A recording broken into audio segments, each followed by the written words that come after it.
Hello friends, welcome to my classroom learn English in Bengali. আমি আজকে কথা মতো যে ভিডিওটা বানাচ্ছি এটা কিন্তু ট্রান্সলেশনের উপরে, কোনো পার্টস অফ স্পিচ ইত্যাদির উপরে নয়। কারণ আমি ফেসবুক গ্রুপে একটা পোস্ট করেছিলাম যে তোমরা কারা কারা ট্রান্সলেশনের উপরে ভিডিও চাও। এটাতে কিন্তু বিপুল সাড়া পেয়েছি, অনেকেই চেয়েছে এই ভিডিওগুলো।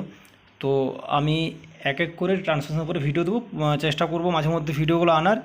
কয়েকটা সেন্টেন্স থাকবে তার মধ্যে এবং তার ট্রান্সলেশন দেওয়া থাকবে, পুরো নিয়ম অনুযায়ী কিভাবে করা হচ্ছে, বাক্যগুলোর গঠন আমি ইংলিশে কিভাবে করছি পুরোটাই আলোচনা করা হবে। তো এটা করার আগে প্রথমেই বলি, যারা শুনছো ভিডিওটা দেখছো, যারা হাতের কাছে একটা খাতা নিয়ে বসো, ঠিক আছে? খাতা কলম নিয়ে বসো, যাতে করে আমি লিখে দেখাতে পারছি না, আমার কাছে সেই ইকুইপমেন্টস নেই যে আমি তোমাদেরকে লিখে লিখে দেখাতে পারবো। তো আমার কাছে অ্যান্সারগুলো করা আছে, কিন্তু তাহলেও আমি তার প্রত্যেকটা খুঁটিনাটি বিষয় কিন্তু মুখে বলবো, তো সেগুলো কিন্তু খাতায় লিখতে হবে। আর ভিডিওটা অবশ্যই শেষ পর্যন্ত দেখবে, বেশি বড় নয়, 3টি সেন্টেন্স আছে এখানে, ওকে? বাক্য আছে মোট 3টে, তো সেটা নিয়ে ভিডিও হবে। দ্বিতীয় কথা হচ্ছে যে আমি এই ভিডিওগুলোতে খুব ছোট ছোট বাক্য দিয়ে ট্রান্সলেশন শুরু করছি না। যারা চেয়েছিল যে আপনি একদম বাচ্চা বাচ্চা ট্রান্সলেশন দিয়ে শুরু করবেন, সেটা কিন্তু করছি না। ওই আলোচনাগুলো আমার ফেসবুক গ্রুপে হয়, অনেকে আছে তারা ছোট ছোট বাক্যগুলোকে দেয়, তার ইংলিশ ট্রান্সলেশনও দেওয়া থাকে, সেগুলো নিয়ে আলোচনা করা হয়। আমি যেটা করব সেটা হচ্ছে একটু বড় বড় বাক্য, একটু পেঁচালো বাক্য, যেগুলো দেখলে পর একটা ভয় আসে যে কীভাবে এই বাক্যটাকে আমি ইংলিশে করব, সেই ধরনের বাক্যগুলোকে নিয়ে আলোচনা করছি। এর মধ্যে সবচেয়ে প্রথমে বুঝতে হবে যে একটা বড় বাক্য মানে কিন্তু পুরোটাকে একসাথে ট্রান্সলেট কেউ করে না, সেটাকে ছোট ছোট বাক্যে ভেঙে নেয়, সেখান থেকে আমরা করি। এটা কিন্তু আমিও করব।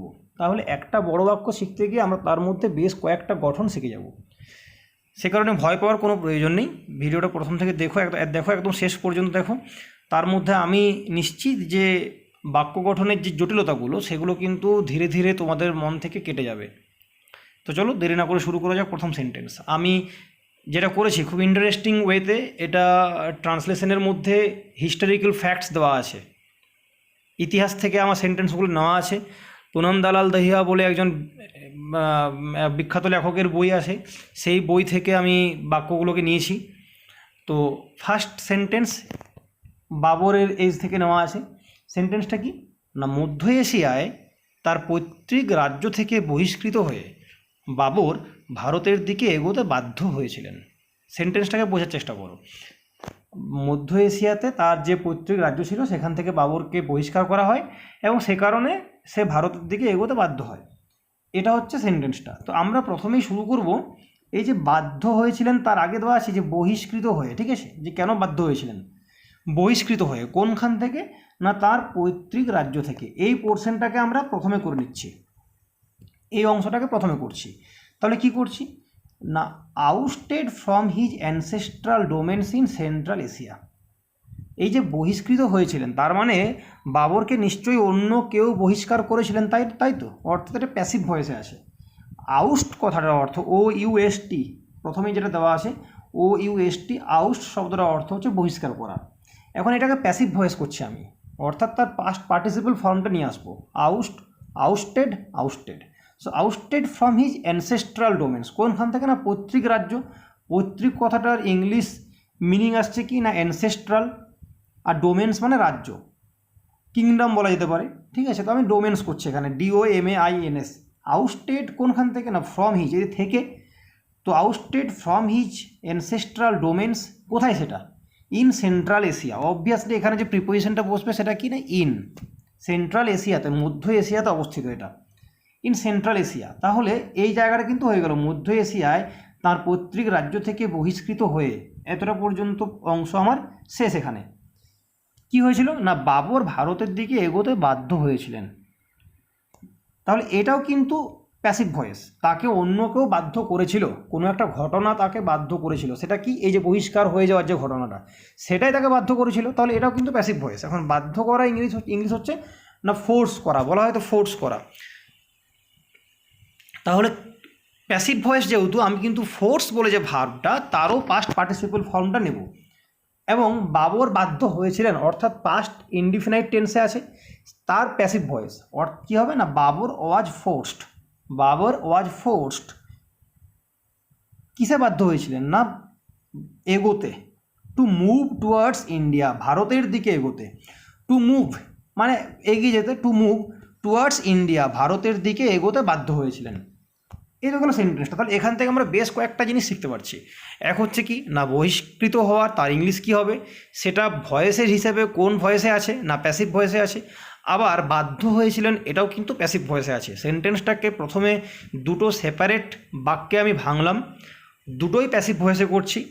একটার মেন ভার্ব আছে আউস্ট, তার পাস্ট পার্টিসিপল হচ্ছে আউস্টেড। আর একটা আছে ফোর্স, তার পাস্ট পার্টিসিপল কী হচ্ছে না ফোর্সড। ঠিক আছে, তাহলে এই দুটো হচ্ছে আমার মেন সেন্টেন্স। এখানে আর একটা জিনিস, এই যে এগোতে, এগোতে, এই এগোতে, খেতে, যেতে, দৌড়োতে, এর ইংলিশগুলো কী হয়? এই যে তে, যদি বাংলা শব্দের শেষে তে যুক্ত থাকে, মানে বাংলা শব্দ বলতে এখানে ক্রিয়াপদ, তার সাথে যদি শেষে তে যুক্ত থাকে, যেমন খেতে, তার ইংলিশ কী হবে না টু ইট। আমি খেতে চাই, আই ওয়ান্ট টু ইট। আমি যেতে চাই, আই ওয়ান্ট টু গো, এভাবে হয়। তাহলে এগোতে কী হবে না টু মুভ, কোন দিকে? ভারতের দিকে, তাহলে টুয়ার্ডস ইন্ডিয়া। এটা হচ্ছে পুরো বাক্যটা গেল। Ousted from his ancestral domains in central Asia, comma দিয়ে Babur was forced to move towards India. এই তো সেন্টেন্সটা। এটা যদি কেউ বুঝতে কারো অসুবিধা থাকে, তুমি একটু জাস্ট ব্যাকে গিয়ে আবার শোনো। আমার মনে হয় এটাতে কোনো অসুবিধা থাকার কথা নয়। যদি ভয়েসের জায়গাটা বোঝার অসুবিধা থাকে আমাকে কিন্তু গ্রুপে জানাবে, আমি অবভিয়াসলি সেটাকে নিয়ে আবার ডিসকাস করব। এরপর আসছে নেক্সট সেন্টেন্স। সেন্টেন্সটা কী আসে না মধ্য এশিয়ার অগুন্তি আক্রমণকারীর মতো বাবরও ভারতের প্রভূত ঐশ্বর্যের প্রলোভনের দ্বারা আকৃষ্ট হয়েছিলেন। কি হলো? তাহলে একটা কারণ যেমন বাবরের গেল যে তাকে বহিষ্কার করা হয়েছিল, সে কারণে তিনি বাধ্য হয়েছিলেন। নেক্সট আরেকটা কারণ কিন্তু আছে, এটা প্র্যাকটিক্যাল আরেকটা রিজন। সেটা কি, ভারতের মধ্যে যে প্রভূত ঐশ্বর্য ছিল, সেটা কিন্তু এর আগে যেভাবে মধ্য এশিয়ার থেকে অনেক লোক এসে আক্রমণ করে গেছে ভারতে ওই ঐশ্বর্য পাওয়ার লোভে, এটা কিন্তু বাবরের ক্ষেত্রেও একটা আক্রমণ করার দিকে গুরুত্বপূর্ণ কারণ ছিল। বাবরও কিন্তু এই প্রলোভনের দ্বারা আকৃষ্ট হয়েছিলেন। তাহলে এই বাক্যটাকে যখন আমি করব, এটাও তো একটা বড় সেন্টেন্স দেওয়া আছে। আমি যখন করব নিশ্চয়ই একদম মধ্য এশিয়া মানে সেন্ট্রাল এশিয়া এভাবে শুরু করছি না, সম্ভবও নয়। তাহলে ঠিক কোন জায়গার থেকে শুরু করব? এই যে বলা আছে যে অগুন্তি আক্রমণকারীর মতো, সেন্টেন্সটা কী দেওয়া আছে এখানে না অগুন্তি আক্রমণকারীর মতো। তারা কোথায়, তাদের বাড়ি কোথায় ছিল না মধ্য এশিয়ায়। মধ্য এশিয়ার অগুন্তি আক্রমণকারীর মতো, এখান থেকে আমি শুরু করছি। মতো তার জন্য লাইক আসবে, ঠিক আছে, কোনো কিছুর মতো তো লাইক আসে। লাইক কাউন্টলেস ইনভেডার্স, কাউন্ট করা মানে গোনা, কোনো কিছুকে গোনা মানে কাউন্ট করা। তাহলে যেটা গোনা যায় না অর্থাৎ অগুন্তি, তার ইংলিশ কী হবে না কাউন্টলেস। এটা হচ্ছে অগুন্তির ইংলিশ, কাউন্টলেস, যাকে কাউন্ট করাই যায় না। তাহলে like countless invaders from central Asia, invade করা মানে আক্রমণ করা। আর একটা ওয়ার্ড পাচ্ছি আমি, খুব গুরুত্বপূর্ণ ওয়ার্ড এটা, ইনভেড। ইনভেড থেকে আসে ইনভেশন, এগুলো আসে, ঠিক আছে। ইনভেশন মানে আক্রমণ। তো like countless invaders from central Asia, central এশিয়ার থেকে আসা অগুন্তি আক্রমণকারীর মতো কি হয়েছিল না বাবরও ভারতের প্রভূত ঐশ্বর্যের প্রলোভনের দ্বারা আকৃষ্ট হয়েছিলেন। বাবরও অর্থাৎ বাবর টু, আর বাবর ওয়াজ অলসোও করা যায়, সেটা আমি করছি না। আমি করছি কি বাবর টু, TOO2, ওয়াজ ড্রন টুয়ার্ডস ইন্ডিয়া, ভারতের দিকে আকৃষ্ট হয়েছিলেন। এই যে আকৃষ্ট হওয়া, এর ইংলিশটা তুমি অ্যাট্রাক্টেডও করতে পারো। বাবর টু ওয়াজ অ্যাট্রাক্টেড, আমি সেটা না করে কি করলাম ওয়াজ ড্রন টুয়ার্ডস, ঠিক আছে। কোনো কিছুর দিকে অ্যাটেনশন ড্র করা বলে না, অ্যাটেনশন ড্র করতে হবে। তো এই ড্র টুয়ার্ডস মানেও কিন্তু আকৃষ্ট হওয়া, ঠিক আছে। তাহলে Babur too was drawn towards India, কিসের দ্বারা না প্রভূত ঐশ্বর্যের প্রলোভনের দ্বারা, প্রভূত ঐশ্বর্যের প্রলোভনের দ্বারা। Was drawn towards India by the lure of its fabulous wealth, by the lure of its fabulous wealth. Lure কথাটার অর্থ হচ্ছে প্রলোভন, ঠিক আছে। কিসের প্রলোভন না by the lure of its fabulous wealth, প্রভূত ঐশ্বর্য। প্রভূতর ইংলিশ হচ্ছে ফ্যাবুলাস, আর ঐশ্বর্য ওয়েলথ সম্পদ, ঠিক আছে। তাহলে like countless invaders from central Asia, Babur too was drawn towards India by the lure of its fabulous wealth. এটা গেল আমার সেন্টেন্স। তাহলে এই সেন্টেন্সটাকে আমি যেভাবে করলাম সেটা কি না দুটো পার্টে ভাগ করলাম। প্রথম অংশটা কি না মধ্য এশিয়ার অগুন্তি আক্রমণকারীর মতো, এটাতেই শুরু করছি। তো আমি শুরু কিন্তু মধ্য এশিয়া থেকে করছি না, আমি শুরু করছি মতো থেকে। ইংলিশ যখন করছি তখন তার স্ট্রাকচারটা পাল্টে যাবে। Like countless invaders from central Asia, Babur too মানে বাবরও ওয়াজ ড্রন টুয়ার্ডস ইন্ডিয়া। এই যে আকৃষ্ট হয়েছিলেন, এটা কিন্তু প্যাসিভ ফর্মে আছে, তোমাকে বুঝতে হবে যে কোনটা প্যাসিভ ফর্মে আছে কোনটা অ্যাক্টিভ ফর্মে আছে। বাবরকে আকৃষ্ট অন্য কিছু করছে, তাই না? অন্য কোনো কিছু বাবরকে আকৃষ্ট করছে, তাহলে ড্র টুয়ার্ডস বলবো না, বা ড্রজ টুয়ার্ডসও বলবো না, কি বলবো না, ড্রন টুয়ার্ডস। কারণ draw, drew, drawn, past participle ফর্মটা হয় drawn. Babur too was drawn towards India by the lure of its fabulous wealth. এটা গেল আমাদের সেকেন্ড সেন্টেন্স। এরপর লাস্ট সেন্টেন্স কি আছে, এটা তুলনামূলকভাবে সোজা না। ইব্রাহিম লোদি ও বাবরের মধ্যে হওয়া পানিপথের প্রথম যুদ্ধ ভারতের ইতিহাসে একটি অন্যতম চূড়ান্ত যুদ্ধ। ইব্রাহিম লোদি ও বাবরের মধ্যে হওয়া পানিপথের প্রথম যুদ্ধ ভারতের ইতিহাসে একটি অন্যতম চূড়ান্ত যুদ্ধ। এখানে বেশ কয়েকটা বোঝা জিনিস আছে। একটা হচ্ছে কি না, এই যে একটি অন্যতম চূড়ান্ত যুদ্ধ, এই পোর্শনটাকে আমি কিভাবে ইংলিশে নিয়ে আসবো, ঠিক আছে? তো প্রথমেই বুঝতে হবে, আমি এটা আগে ক্লিয়ার করি যে একটি অন্যতম চূড়ান্ত যুদ্ধ মানে এখান থেকে একটা সেন্স আমি পেতে পারি যে এরকম যুদ্ধ কিন্তু আরও কয়েকটা আছে, এই ধরনের চূড়ান্ত যুদ্ধ আরও কয়েকটা আছে, এটা তাদের মধ্যে একটা অন্যতম, তাই তো? অর্থাৎ বেশ কয়েকটির মধ্যে এটি একটি। ব্যাস, এই জায়গাটা প্রথমে বুঝতে হবে। তার ইংলিশটা কী হবে সেটা আমি বলছি সেন্টেন্সটা করার সময়, কিন্তু এখান থেকে এটা প্রথমে মাথায় রাখতে হবে যে একটি অন্যতম চূড়ান্ত যুদ্ধ মানে হচ্ছে বেশ কয়েকটি এরকম যুদ্ধের মধ্যে এটি একটি। এবারে যুদ্ধটা হচ্ছে কার মধ্যে না, ইব্রাহিম লোদি ও বাবরের মধ্যে হওয়া। তো হওয়া বলতে এখানে তো যুদ্ধ হওয়া, তাই না? যুদ্ধ হওয়া মানে ফাইট করা এক প্রকারের। তো যুদ্ধ হওয়া, এই হওয়াটাকে আমি এই যে হওয়া, যাওয়া, খাওয়া, এই সেন্সটাকে আনার জন্য ভার্বের পার্টিসিপল ফর্মটাকে ইউজ করা হয়। তাহলে fight, fought between Ibrahim Lodi and Babur. Fought between Ibrahim Lodi and Babur, Ibrahim Lodi এবং বাবরের মধ্যে হওয়া, ঠিক আছে? The first battle of Panipat was one of the most decisive battles of Indian history. ভারতের ইতিহাসে মানে ইন্ডিয়ান হিস্ট্রি। তো চূড়ান্ত যুদ্ধ, তার ইংলিশ কী হবে? চূড়ান্তর ইংলিশ হচ্ছে ডিসাইসিভ, ঠিক আছে? চূড়ান্ত যুদ্ধ মানে ডিসাইসিভ ব্যাটেল, একটা চূড়ান্ত যুদ্ধ। কিন্তু এটা কি না, অনেকগুলো এরকম যুদ্ধের মধ্যে এটা একটা অন্যতম, অর্থাৎ ওয়ান অফ দ্য মোস্ট, অন্যতম বলা আছে, তার জন্য আমি ইউজ করছি কি না, মোস্ট। তো the first battle of Panipat was one of the most decisive battles.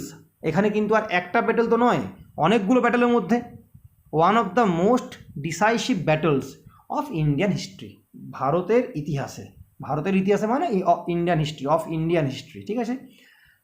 তো পুরো সেন্টেন্সটা কি দাঁড়াচ্ছে না, fought between Ibrahim Lodi and Babur, the first battle of Panipat was one of the most decisive battles of Indian history.